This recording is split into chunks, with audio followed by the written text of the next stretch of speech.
Tonight on Would I Lie to You, National Treasure, Wendy Richard.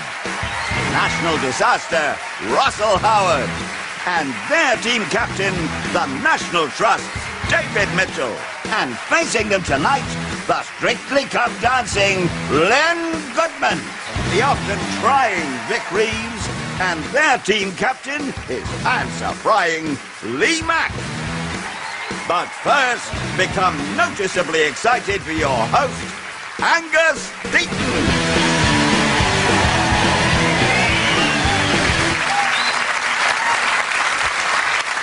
Good evening and welcome to Would I Lie to You, where over the next half hour you'll hear some unbelievable truths and some downright lies. I'm delighted to be your host. We'll be an obvious example of a downright lie.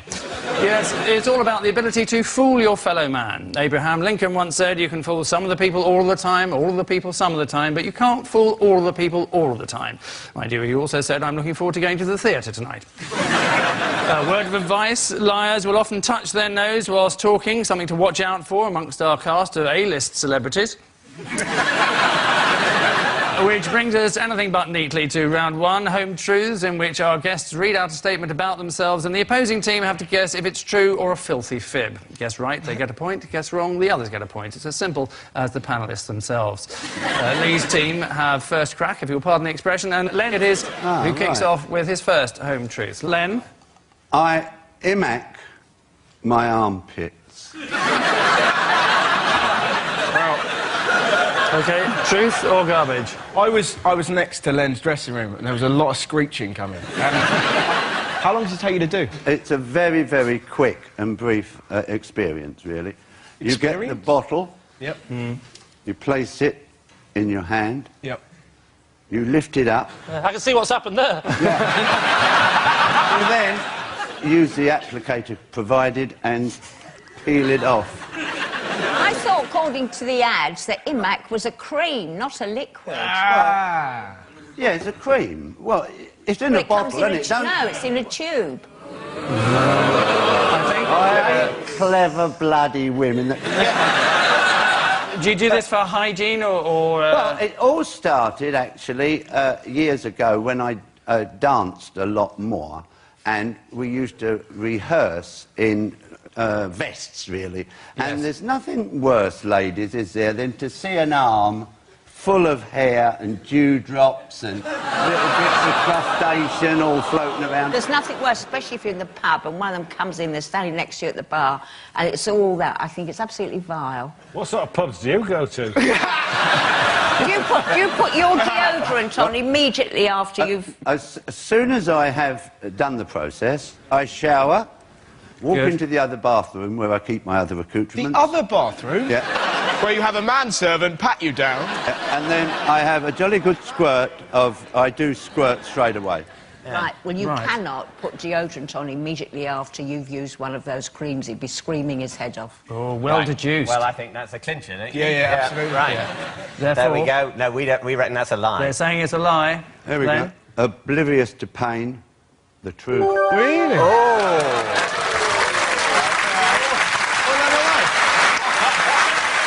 Yes, it is true. Len does imac his armpits, and if you want to know where Len's armpit hair ends up, just have a look at Brucey's head. Apparently, when Len puts his arms in the air, it's like Britney Spears and Lindsay Lohan getting out of a car together. Our next revelation comes from David. I used to proofread dictionaries for a living.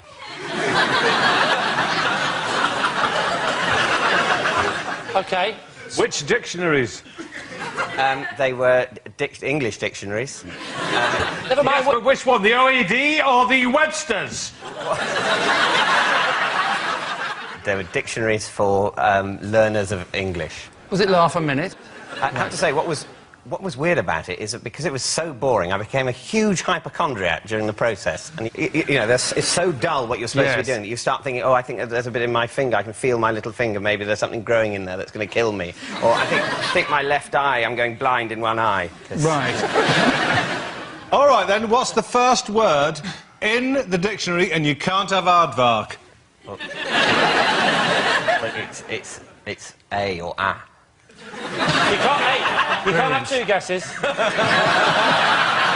I look at him and he looks, to me, like a dictionary reader. Oh, thank you very... I might just kill myself now. A bit like yourself. I've got a feeling there's a hint of truth in that. Right, OK. And are you thinking, yes, he's telling the truth, or he's a filthy lying git?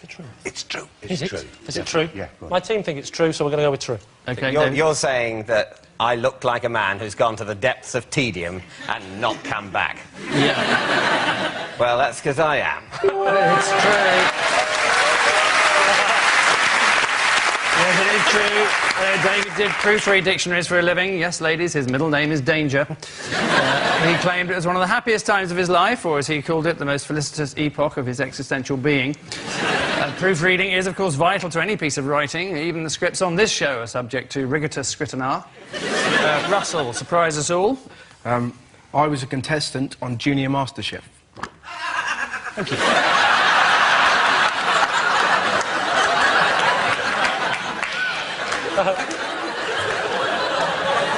Can you cook? Can you cook? Can I? Can you? What's the basic ingredients for hollandaise sauce? For me,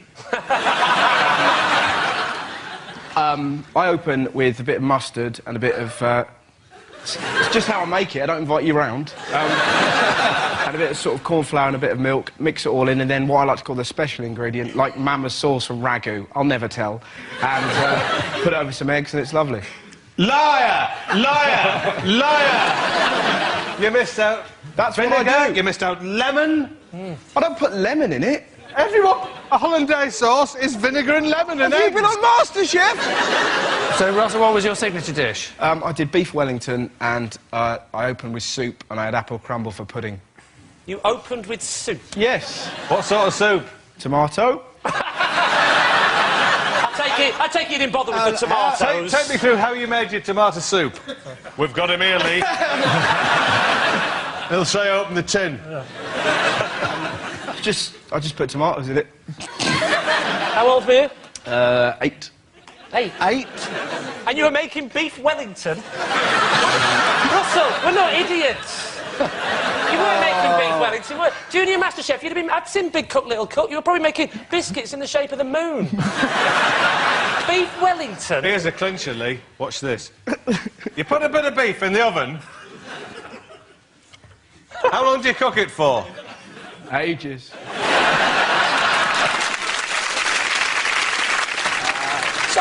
He's lying. Yeah, you liar. They're saying you're lying. I'm lying. He's lying. Well divined. Junior MasterChef was the show that challenged kids to make their favourite meal, but was cancelled after the 3rd series, after every kid made crisp sandwiches with extra ketchup. And lastly, Vic, fess up, if you would. I once fixed Dame Judi Dench's push bike. How do you fix it? How do you fix a push bike? Well, both the wheels fell off. and they were in a ditch at the time. She was still on the framework. So I assisted. I was driving on my Robin Reliant. I swerved over into the ditch, pulled out the 2 wheels, said, Judy, forget about it. We had a ball. We went off to a canal, had some egg sandwiches and a bottle of cider, and had a lovely day out. True or false? Yeah, true. True. True. So with that kind of plausible backstory... Yes, suddenly. It's almost too believable. Yeah. Are you allowed? Because it could be true, but just he's now surrounded it with a huge ball of bullshit. I should warn you, he may be lying. When was it you actually met Dame Judy with her broken bicycle? Barnes. Just outside Barnes. So, she doesn't live near Barnes. Well, she travels a She was on her bicycle. She was on a bike. Right across Riding. London. You don't cycle outside your own front door, do you, in a circle? You've got to go somewhere. It's so believable. True? False. It's a lie. He's saying it's a lie. I can't believe that. Vic. I have to inform you, and it really...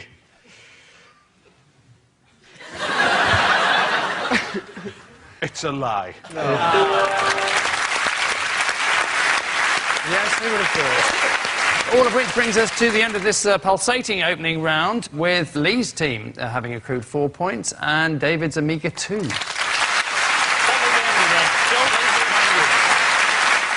And so, like Britney Spears, we move swiftly to the next round. It's called This Is My and is self-explanatory. However, for those who insist on details, each of David's team will claim to have a genuine connection with tonight's special guest person, who we're about to introduce to you.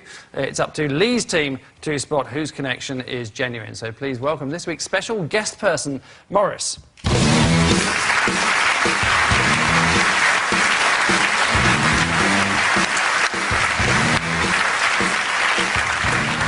Now, Russell, perhaps you'd like to fill us in on how you know Morris. Absolutely. This is my landlord, Morris. All right. It's not going too well, I'll be honest. But he's actually the 16th Earl of Westmoreland. Good. So, a landlord who is also the Earl of Westmoreland. David, what's Morris to you? He's my teacher, and he's training me in the art of ventriloquism for my next acting role.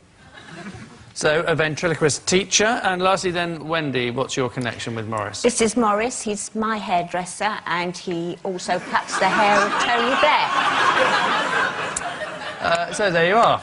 A noble landlord, according to Russell, David's ventriloquist teacher, or hairdresser to the stars and Tony Blair, if you believe Wendy.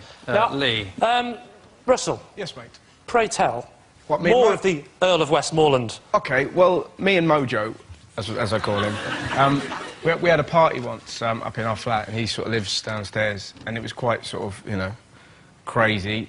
And he came up, and we played Twister, and he lost, and we were all like, ah! And then he went, well, actually, I'm the 16th Earl of Westmoreland. And went like that back at us, so we went, good comeback. Then I served everyone beef Wellington. What a night.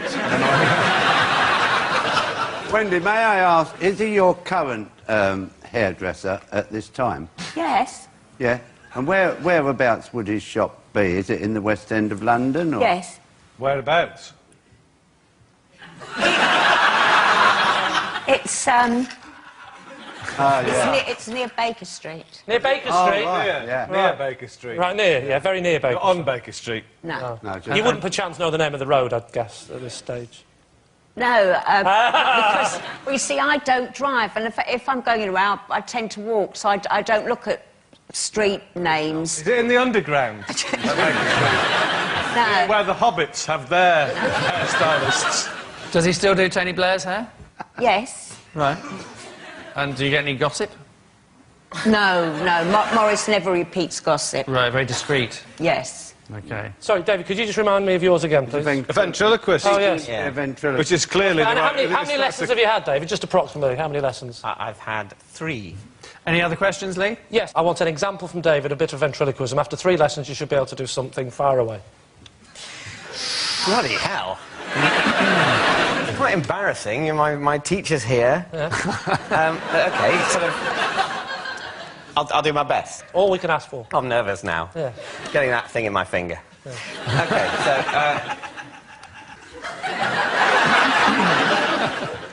Hello, how are you?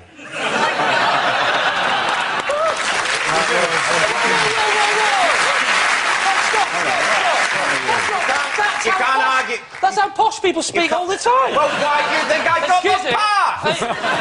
Excuse me, Can't argue with a round of to build applause. an extension for me, are you? Are you willing to build an extension? I wouldn't bother moving my lips, I can't... You're moving them loads! Doing it, yes, You're moving them. but I'm not posh. Am I? Telling her Well, you sounded like him just then. So, Lee, you're thinking it's probably not the ventriloquist teacher? Oh, no, I'm thinking it could be. I just think David's not very good at it. I have to say that I'm not going with Wendy's story at all on this, because you've got fantastic hair, and he's clearly a scruff bag. Yeah, but... So it's either... So what it's are you... either the landlord or the ventriloquist. Or the ventriloquist teacher. What do you think, Vic? I'm going for the ventriloquist. Are you going for the ventriloquist as well, then? Landlord. Landlord? Landlord! Now I look at... The more I look at him, I can see him in a basement. Your team I'm actually going to overrule you there, Len. I think it's David's ventriloquist teacher. You say it's David's ventriloquist teacher. Morris, perhaps you'd like to tell us who you really are? I'm actually Wendy's hairdresser.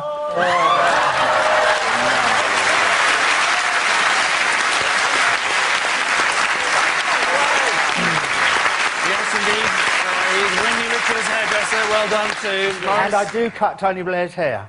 Oh, what's he like? Very nice. Is he? You don't fancy giving him a wet shave occasionally, do you? I've asked him to, no luck. Oh, what did it, though? You don't even know where his shop is. More importantly, what have you been doing in my flat? Morris, thank you very much indeed. Well done. Many thanks to Morris Miller. Managed to completely outwit Lee's team by standing still and saying nothing. It's that simple. So, Morris is obviously a man who knows a thing or two about temptation, stood behind Tony Blair with a pair of sharp scissors. I'm sure he indulges in the same idle chit-chat, sending the troops anywhere nice this year. So, at the end of that round, a quick look at the scores shows it's David's team who is steaming ahead, leading as they are 6-4.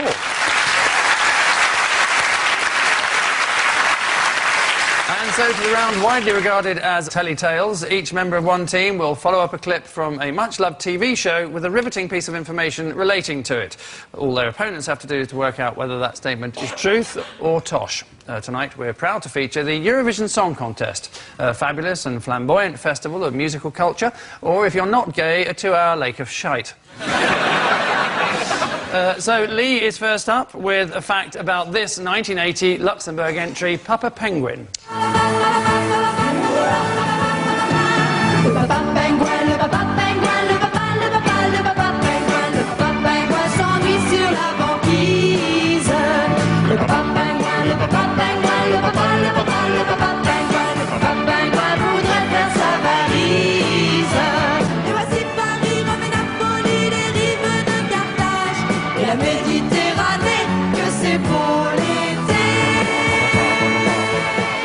OK, that was the spectacular Papa Penguin in 1980, but Lee has an even more extraordinary fact. Lee. Yes, now, I know what you're thinking. You're probably thinking, fine, that was probably, well, definitely the only animal that was featured that year in the Eurovision Song Contest. Well, stop your horses and get off, because I've got a fact.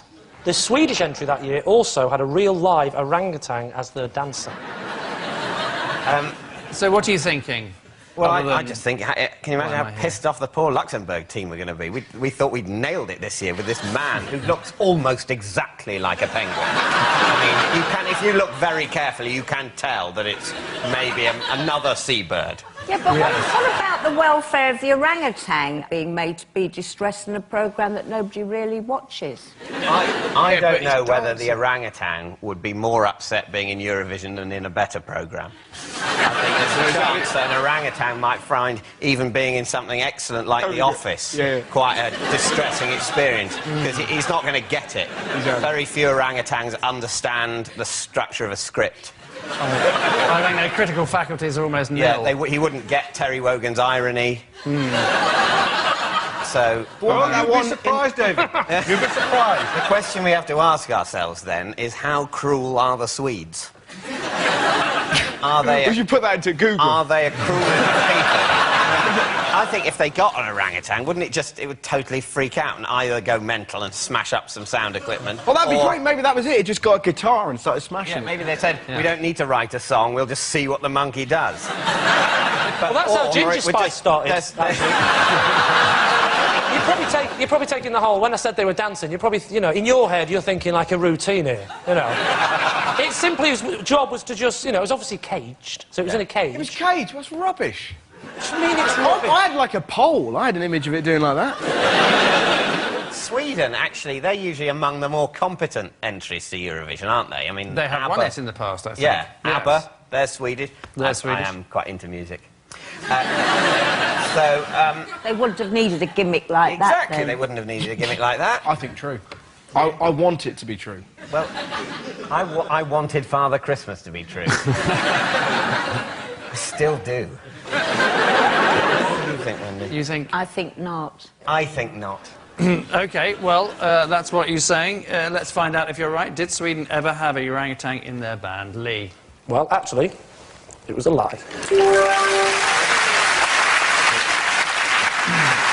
Well done. It is a lie. Sweden did not have a live orangutan in their band. He left due to musical differences. They wanted to do an up-tempo power pop number, whereas he wanted a banana. In fact, to this day, the hairiest thing to actually enter Eurovision was Dana International. So, Len is next. Here's the Finnish entry from 1976, the majestically titled Pump Pump.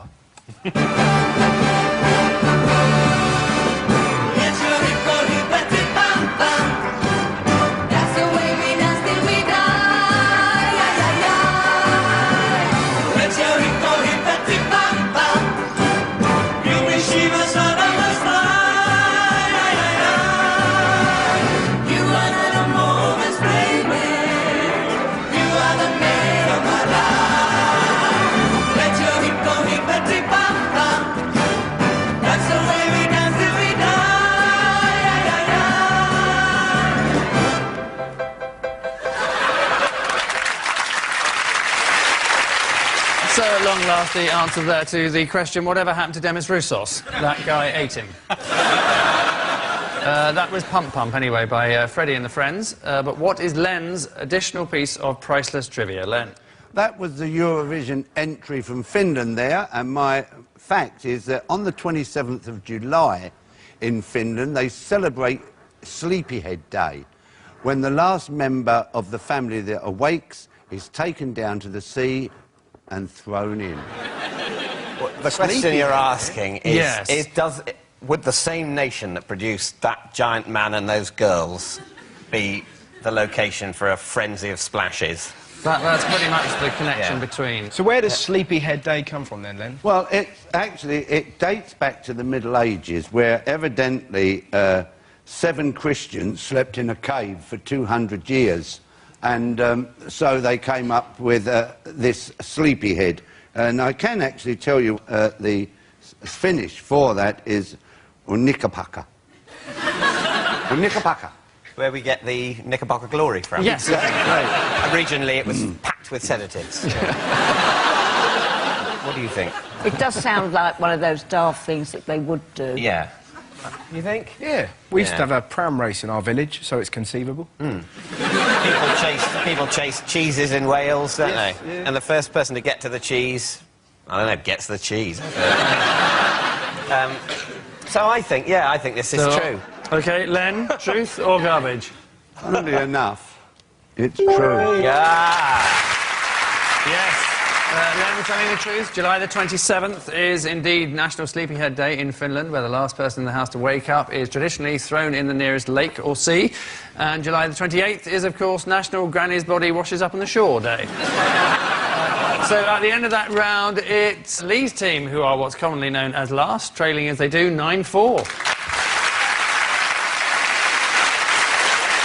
And so to our final quickfire round, featuring some more home truths, but this time against the clock. A random flashing light will select which of our panellists has to dish more dirt about themselves, the eternal question, as ever, being, are they to be believed or are they a lying toe rag?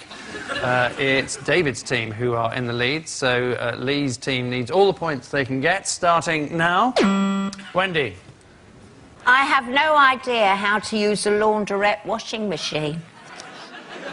How long have you stood in the laundrette? 22 years. So you don't know how to use one. Hazard a guess. How would you think that you do it? Well, what threw me is the coins. They are tricky. And... Are you saying you've never been into a laundrette? I have been into the laundrette. No, I didn't know how to work the machine. You know, William Shatner can't really fly a starship.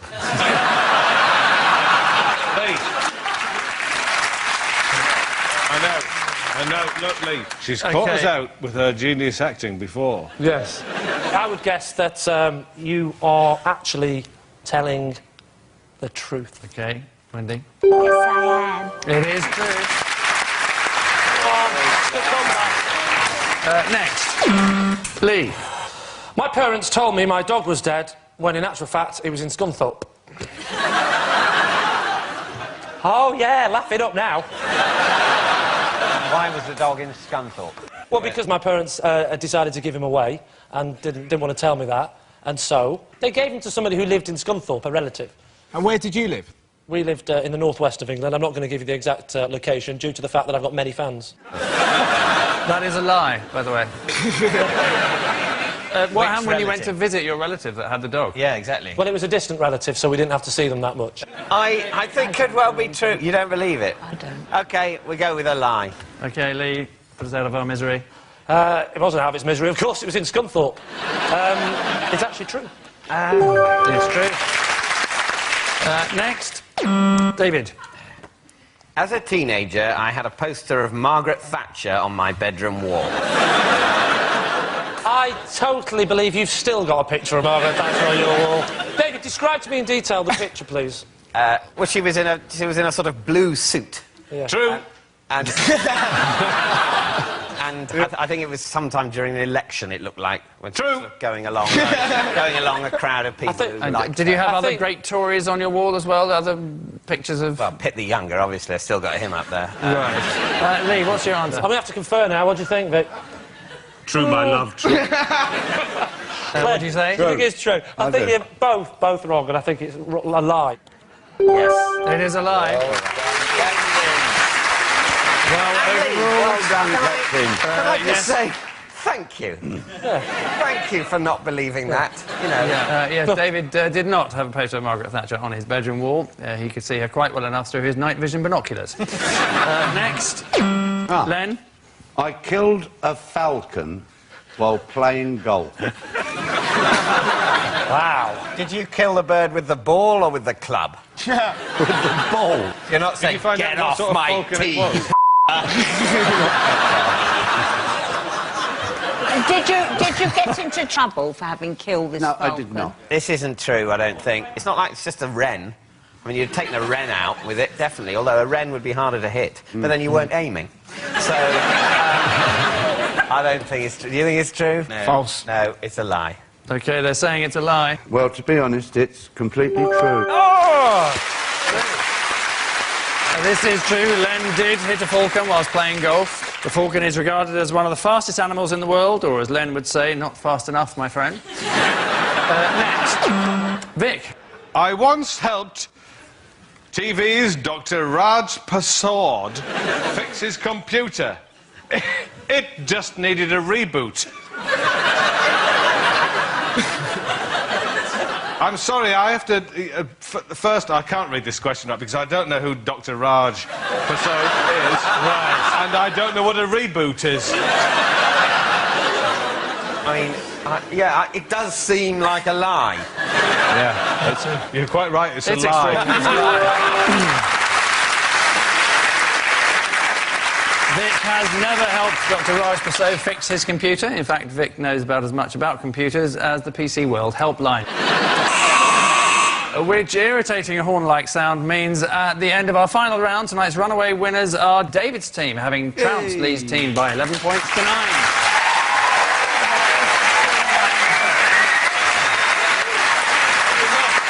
So, congratulations to David's team and our deep and sincere sympathies to Lee's team. Yep, another lie.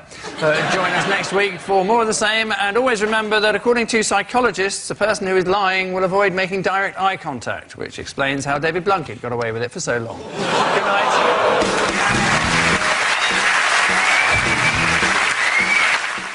Would I Lie to You next Saturday is at 10 o'clock here on BBC One. Edge of the Seat film drama coming up tonight. Al Pacino and Robin Williams star in Insomnia after the news. Next.